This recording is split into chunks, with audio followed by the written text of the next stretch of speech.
আসসালামু আলাইকুম। Welcome back to my channel. বরাবরের মতো চলে আসলাম আমি রুমিস কিচেন থেকে। তো আজকে আমি আপনাদের সঙ্গে শেয়ার করব চালতার আচার। এখন চালতার ভরপুর সিজন চলছে, বাজারে প্রচুর চালতা পাওয়া যাচ্ছে। তো আপনারা এখনই চালতা আচার করে সংরক্ষণ করতে পারেন দীর্ঘদিন। তো কথা না বাড়িয়ে মূল রেসিপিতে চলে যাই। আমি এইখানে 2টা চালতা কেটে নিয়েছি, এইভাবে দেখুন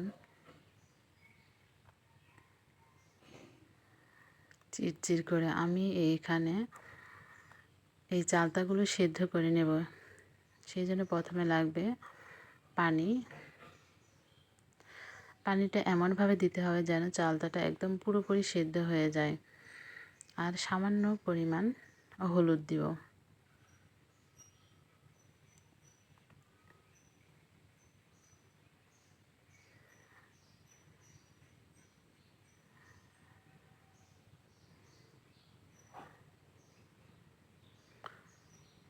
স্বাদ মতো লবণ দিয়ে আমি ঢেকে দিয়ে সিদ্ধ করে নিয়েছি। আর এইখানে আমি শুকনো মরিচ ভেজে নেব আর পাঁচফোড়ন। শুকনো মরিচটা আমি আগে থেকে একটু হালকা করে ভেজে নিয়েছি, আর এখন পাঁচফোড়ন দিয়ে ভেজে নেব, তাহলে মরিচটা ভালোভাবে ভাজা হবে। আপনারা অবশ্যই আগে মরিচটা একটু ভেজে নেবেন, তারপর পাঁচফোড়ন দিয়ে দেবেন। এই পাঁচফোড়নটা ভালোভাবে ভেজে নেব। ভেজে আমি ব্লেন্ড করে নিয়েছি।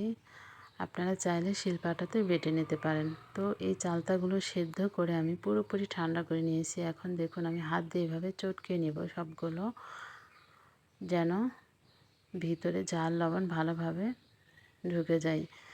যে রাস্তার মামারা যে রাস্তার পাশে বিক্রি করে থাকেন একদম ঝুড়া, সেই ঝুড়া আচারটা আমি আজকে শেয়ার করব আপনাদের সঙ্গে।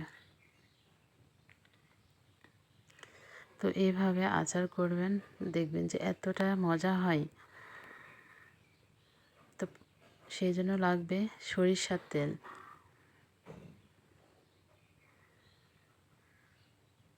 তেলটা গরম হয়ে আসলে আমি দিয়ে দিব অল্প পরিমাণ আস্ত পাঁচফোড়ন।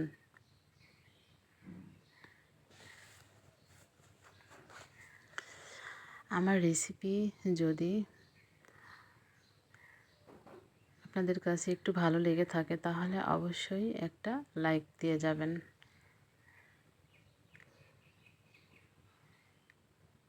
তো পাঁচফোড়নটা দেওয়ার পরে আমি কিছুক্ষণ পরে দিয়ে দেব চালতা। তো পাঁচফোড়নটা হয়ে গেছে, তো এখন আমি দিয়ে দিলাম চালতা।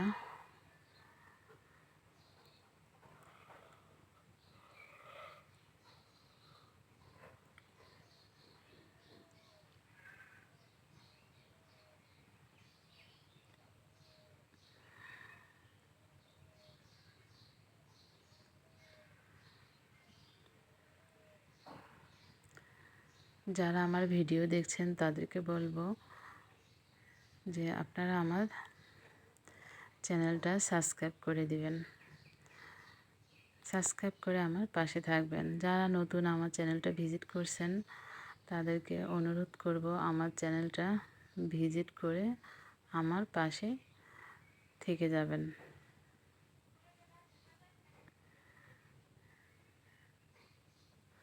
যারা আমার চ্যানেল সাবস্ক্রাইব করে দিয়েছেন তাদেরকে অসংখ্য ধন্যবাদ।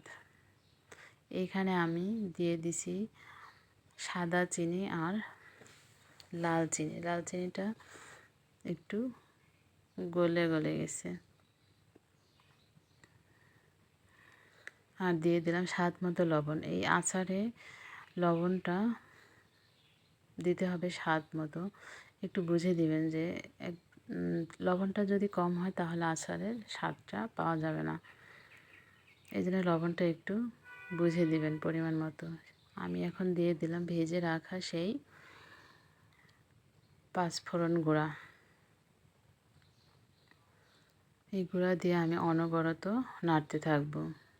চিনিটা আপনাদের পছন্দ মতো দিয়ে নেবেন। অনেকে আছেন কম বেশি মিষ্টি খান, সেটা আপনাদের পছন্দ মতো দিয়ে নেবেন। তো আমি এইভাবে নাড়তে থাকবো অনবরত। তো অনেকক্ষণ নাড়তে হবে, না হলে এই আচারে কালার আসবে না। তো এখন আমি দিয়ে দেব ভেজে রাখা শুকনা মরিচের গুঁড়া, দিয়ে আমি ভালোভাবে নাড়তে থাকবো।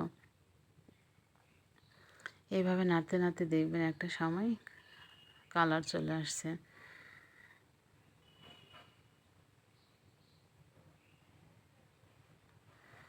তো আর ক্যামেরা অন করতে মনে ছিল না, তো দেখুন আমি পরিবেশন করে দেখাচ্ছি যে চালতার আচারটা কতটা লোভনীয় হয়েছে। তো অবশ্যই বাসায় করবেন, এখন চালতার সিজন চলছে। তো সবাই ভালো থাকবেন, সুস্থ থাকবেন, সবাই সবার জন্য দোয়া করবেন। আর যারা আমার চ্যানেলে নতুন আসছেন তারা অবশ্যই আমার চ্যানেলটা ভিজিট করে আমার পাশে থাকার অনুরোধ রইল। তো আজ এই পর্যন্ত, দেখা হবে নতুন কোনো রেসিপি নিয়ে। আল্লাহ হাফেজ।